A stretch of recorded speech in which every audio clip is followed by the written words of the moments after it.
What's going on, guys? It's time for another reaction video, and this time I'm not doing a Harry Mack reaction video. I'm doing something a little different. This one is one language, 3 accents, and it is US, UK, and Australia. I believe the premise of this video is going to be that they're going to show a photo or an image on the screen, and then they have a person from each of those countries call out what what word they use for that item. I believe that's what it is. I saw a video, a different video from this channel of a similar process. So yeah, let's go ahead and check it out.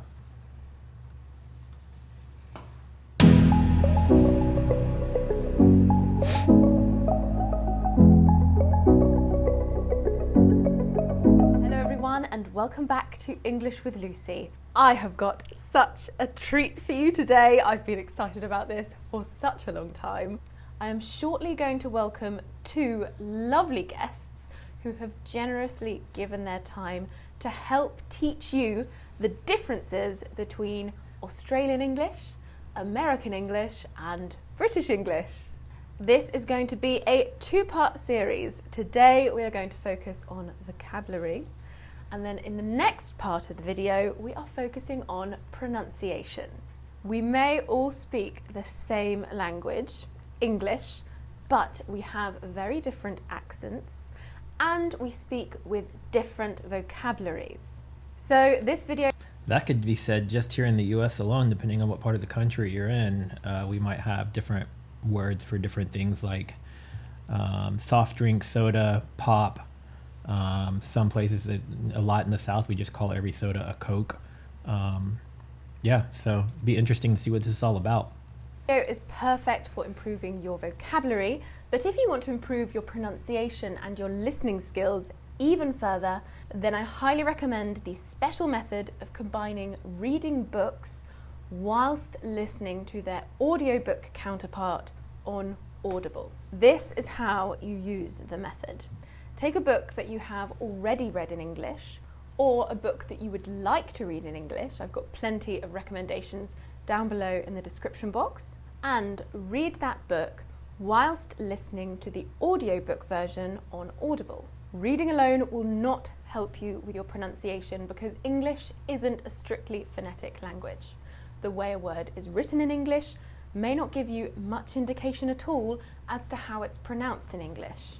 But if you listen to a word at the same time as reading it, your brain will start making connections. And the next time you hear that word, you'll know exactly how it's spelt. And the next time you see that word written down, you'll know exactly how it's pronounced. It is such an effective method, and the best part is you can get 1 free audiobook. That's a 30-day free trial on Audible. All you've got to do is click on the link in the description box and sign up. I've got loads of recommendations down there for you. Right. I'll have the video link to this original video on my video, so if you want to go get her audio book discount, you can go check that out on her channel. Let's get on with the lesson and welcome our guests. Firstly, I would like to welcome Emma to the channel. Hey there, I'm Emma from the English YouTube channel, coming at you from Perth in Western Australia. And we also have Vanessa. Hi, I'm Vanessa and I live in North Carolina in the US. I run the YouTube channel Speak English with Vanessa. It's so lovely to have Emma and Vanessa on the channel. I've known Emma for a very, very long time, 4 years now, and I've recently got to know Vanessa. Both of them have fantastic YouTube channels, and all of their information is in the description box if you want to follow them. So I have got some pictures, and Vanessa, Emma, and I are going to tell you how we would say what's in these pictures in our own country. You might be surprised at some of the answers. Okay, so let's start with this one. In the US, these are chips, 100% just chips. I can't believe you started with this one. These are chips. We call these crisps. Crisps. The other word that you use, Lucy, is the most complicated word in the English language to say. So let's just call them chips and move along. Yeah, I'll give you that one. Crisps is a notoriously difficult word for learners of English. It's the S sound at the end, crisps. You'll find a lot of people mispronouncing them as crips, when they should be crisps. So here is the next one, and it gets even more complicated because in the UK, we call these chips. So in the US, the cold version is chips, and in the UK, the hot version is chips. Let's see what Vanessa has to say about this. What does she call them? These are French fries. I know that they're not really French, but we still call them French fries, or you can just say fries by themselves. The next one's chips as well, right? They're hot chips. Hot chips! Oh my God. Hot chips. It doesn't really matter if they're hot or cold here because there are some pubs and things like that where you can get chips, like the chips we have here in the US, but they just freshly fried them. So it'll be like potato chips fresh out of the grease. And so those would be considered hot chips, but they're still just chips. Chips being like thinly sliced, and then French fries being, you know, shoestring style, or we've got a lot of different styles of French fries. But they're more potato-y, more consistency. That would be fries, and then something that's super thin and crunchy would be chips. That's how we kind of differentiate them here. Australians just call everything chips then. It is worth noting that if you go to England and you order fries or French fries, we know exactly what you mean. Okay, next we have this one. We call these cookies, or chocolate chip cookies specifically. Okay, they are biscuits. Don't really hear people saying cookie. Yes. 2 against 1. These for us are biscuits as well. And we would use cookie to refer to an American style, normally chocolate chip cookie. However, if you use the word biscuit in the United States, you might get something that you are not expecting. Vanessa has more on this. If you asked someone, do you have any biscuits, or I want a biscuit, they would not give you this. Instead, they'd give you a savory, kind of fluffy type piece of bread. A biscuit is savory, and a cookie is sweet. I was gonna interrupt a minute ago and mention, you know, what biscuits are here, but she actually said it perfectly. So there we have it. If you fancy something sweet with your coffee in America, don't ask for a biscuit. You will be bitterly disappointed. Okay, Vanessa got very passionate about this next one. Very passionate. Here is the picture. Vanessa seems to think that she knows the absolute correct answer. And she's even done research. I did not expect Emma and Vanessa to get books out for this video. I have the proof that my answer is the most correct because you can see my 2-year-old son is obsessed with trucks. We have so many truck books. Let me read to you. What truck do you need? A tractor trailer. So this is also what I would call it, a tractor trailer. I might call it a semi. All right, that Tractor trailer, that could be a technical term possibly, but that's not what the average American would call that, at least not anybody I know. We would call that a semi truck, an 18-wheeler, a box truck, a big rig, a shipping truck. I mean, any of those. I think tractor trailer would probably be like bottom of the list, if it even made the list. I don't really know anybody that refers to that as a tractor trailer. Maybe the trailer part of it, but when you use the word tractor, you know, I think more of cranes and tractors, you know, like digging vehicles, not just towing vehicles. Let me know what you guys think in the comments if I'm wrong on that, or what y'all call it if you're here in the US. yellow thing is a truck. So Vanessa thinks it's a tractor trailer, and she's very, very sure about it. In all of these books, they call it a tractor trailer. So we're going to go with that one. That really tickled me. Again, I disagree with that one completely. Emma thinks it's a truck. In the UK, we would call this a lorry.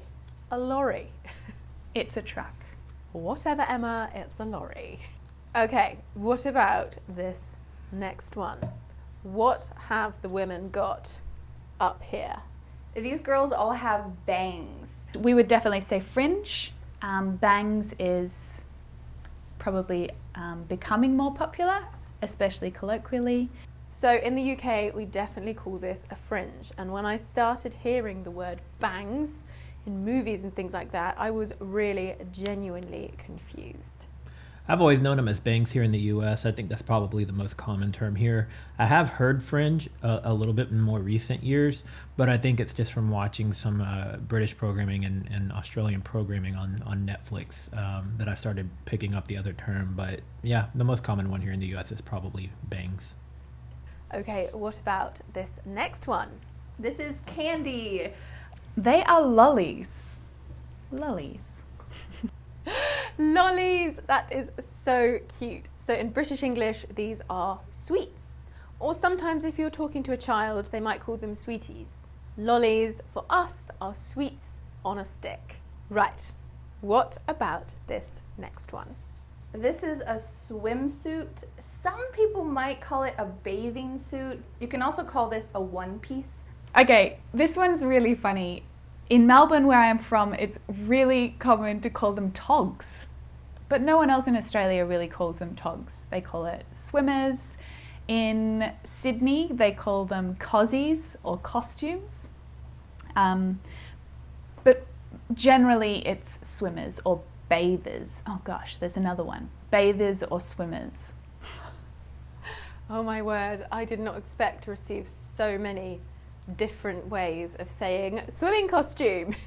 This for us is a swimming costume. We can also say one piece, and we can also shorten it down to cosy. I remember my mum saying get your cosy on before my swimming lessons when I was a child, but that's quite a childish thing.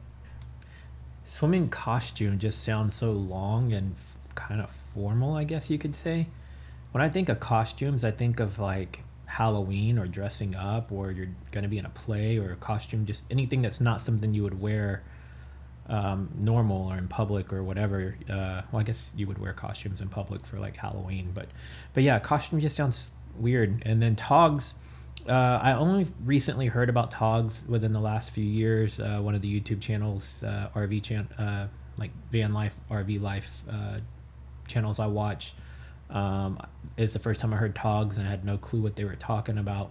Nor cozies. I've never heard of cozies until now. So it's interesting that like one item, could have collectively like 10 different names. Okay, what about this next one? This is the forest. That is definitely a forest. No, it's the woods. Woods, plural.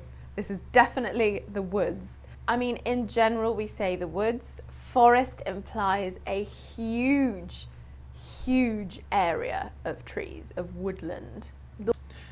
I'm in Houston, and we don't have gigantic forests. Like when I think of a forest, I think of like Muir Woods in California, just north of San Francisco, with like 200-foot tall trees and just endless forest. When we have something in Houston area, I would more personally refer to it as a wooded area or the woods. So yeah, forest, I think of just like national parks, like really grand scale in the mountains for forest.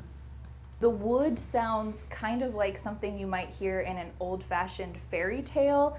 Yeah, well, Vanessa, sometimes life in England is like an old-fashioned fairy tale. And that just shows you how much of a difference from, I'm in Texas, southern Texas, and she's in, I think she said North Carolina, if I'm not mistaken.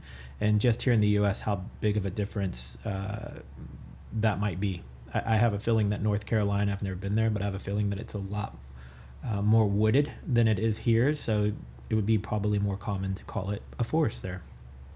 I think a lot of Americans have this vision of England as a place with so much culture and history, like a fairy tale, and then they come over and they are just so disappointed.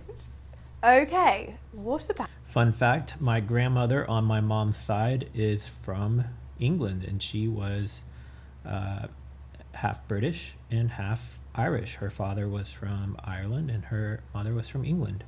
I believe my grandmother grew up in Corby, England. So if you're familiar with Corby, let me know in the comments. I would like to go visit there one day, but I've never been. About this next one.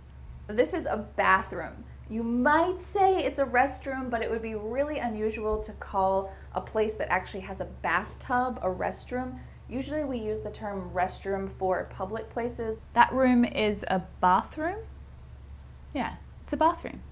Okay, so Vanessa touched on restroom and bathroom. Now, we would never use the word restroom in British English. If we are in a public place and we are looking for a bathroom, we would say toilet. However, if there is a bath there, like a bathtub, then yes, we might say bathroom as well. But we would ask, where's the toilet? If you say, where's the toilet? Most people in the US would just say, it's in the bathroom. I mean, she's not wrong.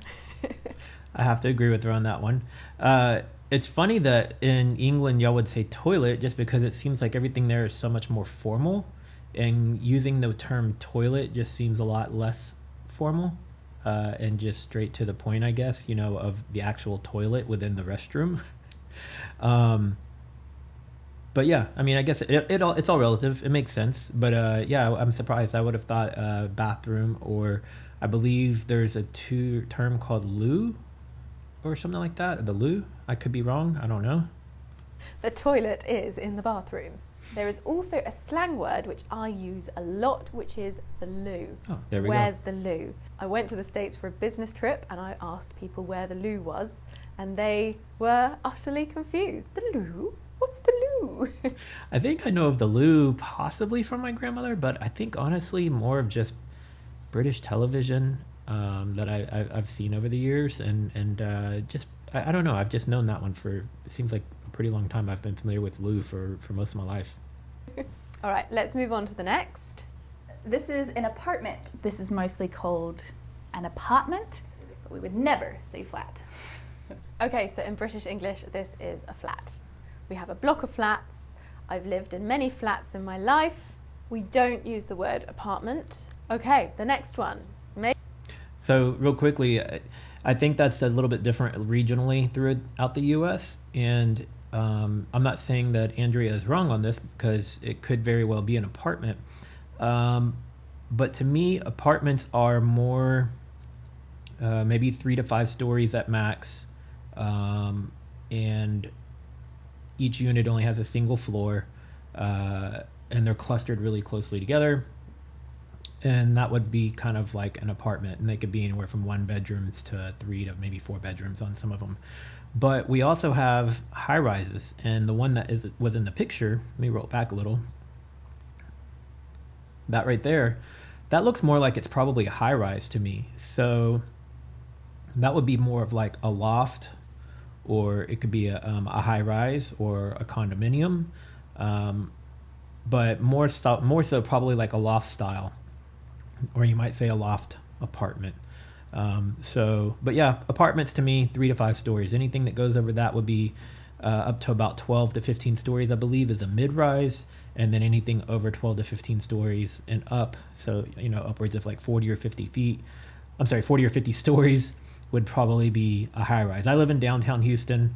I live in a mid-rise, but there are residential places here that are, I think the tallest one down here is about 40 stories, if I'm not mistaken. So, yeah, long explanation, but just thought it was worth mentioning. Let me fast forward it back to where, and this looks like to me a grocery store. Options.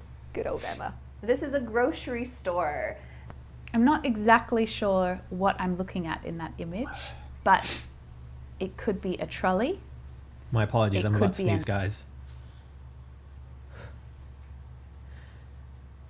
Maybe not. Aisle, or it could be a supermarket. Excuse me. Hey, bingo. It's a supermarket for us as well. Or we call it the shops. I'm going to the supermarket, I'm going to the shops. The shops is more general. It could mean any type of shop. We would never say grocery store.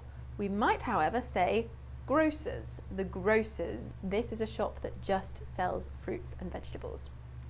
I think we would say most commonly is probably grocery store. You might say supermarket here, or even the market possibly. And then I can't remember the Australian girl's name, but she referred to the cart as a trolley, and we would probably call that a grocery cart here, or a shopping cart. And correct me if I'm wrong, but I think in England it would also potentially be called a trolley or a buggy, but I could be wrong. And I don't know if Lucy said that or not because I was sneezing. Sorry. All right, next one. This is a comforter. Oh my God, how weird is the word comforter? That's weird. In Australia, that's called a doona. I love that Emma is saying that the word comforter is weird. And then she goes to say that in Australia it's a doona. That's weirder, Emma. So in British English, this is a duvet, which apparently Vanessa finds weird. See, we all find each other weird. I didn't know what a duvet was. Maybe I'm very sheltered, but I didn't know what a duvet was until I visited Europe. We just do not have those in the US. Okay, I feel there's going to be a lot of conflict about this next. All right, so I'm going to speak on this one a minute. To me, it could be a comforter, but it could also be a bedspread. It depends. Bedspreads are usually the ones that are a little bit more decorative. They would go on the outer side of the bed. You might sleep under it, but there'd be sheets in between it. And a comforter might be something you put more directly on yourself. A duvet, at least here in the US, a duvet is essentially a comforter, but it has a giant sheet type thing that you put over it that could, again, be decorative. And it either might zip at the bottom or button or snap or Velcro at the bottom. So you can change the outside of it and the comforter fits within it. And that's what we refer to as a duvet here. A doona I've never heard in my life. So that one's pretty funny. Next one. These are bell peppers. Okay, they're capsicums. Red, green, yellow capsicums. No, they're just plain old peppers. Red peppers, green peppers, and yellow peppers. Capsicum, what? This isn't Latin, this is English. I've never heard of capsicums. I think Andrea hit it on the head. Here in the US, we would refer to those as bell peppers because those are the larger ones that are maybe about the size of an apple or an orange. When you think peppers, you might think of smaller ones like a jalapeno pepper, a serrano pepper, a ghost pepper. The smaller ones. We have a huge variety of peppers in the US, and I think that's because it's very common to have a lot of spicy foods in the US. And I could be wrong, but I think in England there's not as much overly spicy food. So maybe there's a smaller selection of peppers. I don't know. But we would definitely call them bell peppers to identify that specific style of pepper. If you told somebody to go to the store and get peppers, they'd be like, which ones? There's like 20 to choose from. Oh, we also have banana peppers. Okay, another one that's going to cause a bit of conflict. These are rain boots. And also the jacket that goes with it is a raincoat or a rain jacket. I guess in the US we like really clear, straightforward names for items like this. Rain boots. What's it for? It's for the rain. It's very clear. Boots for the rain. I mean, she's not wrong, is she? American English is sometimes more simplified than British English, and this is no bad thing, really. Let's see what Emma has to say. When it's muddy and rainy, I would put my gumboots on to walk around in the wet. Yeah, I mean, we never say gumboots. I think I've heard my grandma say it, so it might be quite an old-fashioned thing. In British English, we say wellies or welly boots. Are you ready for this next one? Never heard of wellies. I could see where the reference gum boots come from because I guess the sole is like gummy. I do agree with Andrea on rain boots, and some people might also call them like mud boots as well. And I believe people who pour concrete would typically wear these or something very similar to it, but I wouldn't really call them concrete boots. I still think they're rain boots or mud boots. Are you ready? Because what Australians call these is frankly shocking. Let's hear from Vanessa first. These are flip-flops. Yeah, These are flip-flops, Emma. What do you call them? When we go to the beach in Australia, we wear our thongs. Our thongs. It's plural, and we're talking about the shoes on our feet. They're our thongs. I mean, I could see how it would be called a thong, but a thong here, at least in the US, is basically butt floss. It's a G-string or a T-back or a string that goes between your butt cheeks. And it's a bathing suit or underwear. If you're down south in the US, you know, again, I'm in Texas, and if you're around a lot of people, my father is Cuban, but and it's not really as much of a Cuban term as more of a South American or a Mexican American term is chancla. It's the Spanish term for flip-flop is chancla, and if you disrespect your mother in the Mexican culture, there's a good chance she'll chunk it at you. You'll get hit in the head with the chancla. So I have to explain to you what a thong is in British English and American English. A thong is like a G-string. It's a type of underwear where there is just one string at the back instead of more fabric. If Emma said to me, "Can I borrow some thongs?" I would probably lend her some, but I'd be a bit concerned. Okay, next one. Where would you go to fill up your car? This is a gas station where you put gas into your car. So when I fill up my car, I fill it up at the petrol station. Good. I'm with Emma again on this one. She's redeeming herself after the thong situation. Yes, we also call this a petrol station. The fuel that we put into our car is petrol. I spent much of my childhood confused, but I was especially confused by the fact that Americans put gas into their car, because I thought, well, petrol's a liquid. Turns out it's just short for gasoline. Now the next one's quite interesting. It's not as common, but we also might say a fuel station and fuel up, gas up, but I think the most common one is gas up at the gas station. I want to know what they call a shop that only sells alcohol. And this is interesting because in America, their attitude towards alcohol is slightly different. We're very open, maybe too open to alcohol in the UK and Australia, but alcohol is more controlled by the government and the states in the United States. This is an ABC store, which I just learned because I just looked it up. It stands for Alcohol Beverage Controlled State.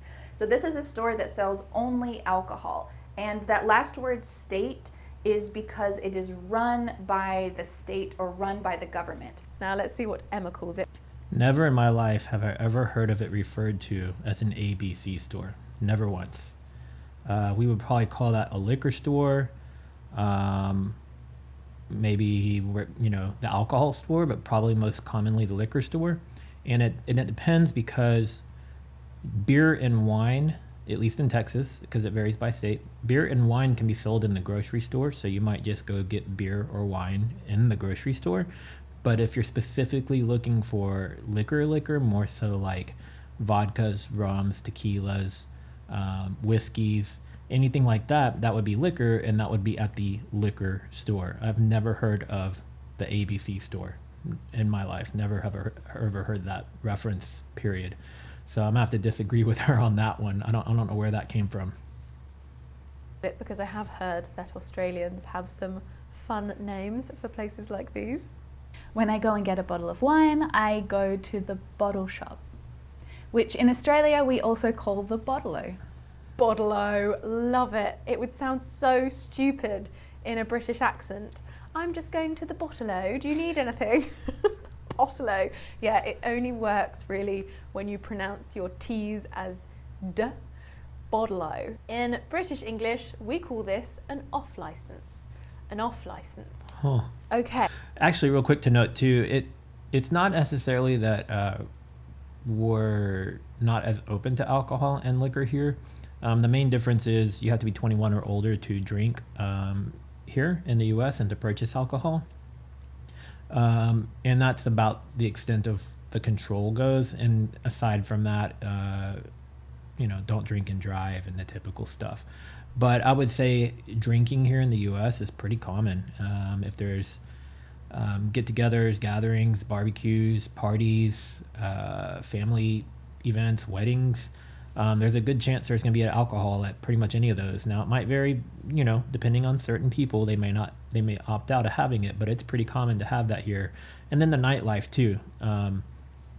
Going to a bar or club, or maybe I might say disco, I don't know. There's going to be drinking there. If there's a football game on and people are together and they're watching a football game, there's going to be drinking. So drinking is pretty prevalent throughout the US. It's just that it's controlled in where it's sold. Hey, what about this next one? I feel like I'm going to get ganged up on here. These are pants. Pants. Old people might call them trousers. Well, excuse me, I must be very old then, because these are hands down trousers. They are trousers. We do use the word pants to refer to underpants. Oh, because they go under your pants. Yeah, maybe they are right. My whole life has been a lie. Underpants, because they go under your pants. Ooh, under trousers. Doesn't work, does it? But anyway, these are trousers. And I'm not old, Emma. Yet. Now, what do we call this? The little walking space beside a road. This is a sidewalk. The concrete beside the road where people walk in Australia is called a footpath. Interesting. We don't say either of these. We say pavement. Pavement. Now, we would never say sidewalk. We do say footpath, but a footpath is normally not beside a road. A pavement is just beside a road and a footpath is anywhere else. Okay. I agree. Sidewalk would be the go-to term here. And then since footpath was mentioned, footpath to me would be more going back to the terms of the woods and a forest. That might be more of a path or a trail that you would go through a wooded area. That would be more of like a footpath. They might use footpath a little bit here and there, but for the most part here in the US, it's a sidewalk. Okay, another car-related one. What do we call this? This is a highway, or you could call it an interstate. A highway or maybe a freeway in Australia. Ooh, we don't say either of these either. We never say highway in British English. Interstate, well, we don't have states, so that doesn't work either. Freeway, no. Freeway sounds dangerous. It sounds like you can do whatever you want. You're just free to drive however you like. Thank you so much to Emma and Vanessa for coming on this channel. Lucy never said what she calls it. We would say freeway, highway, or interstate, all three. Freeway is pretty common here in the Houston area.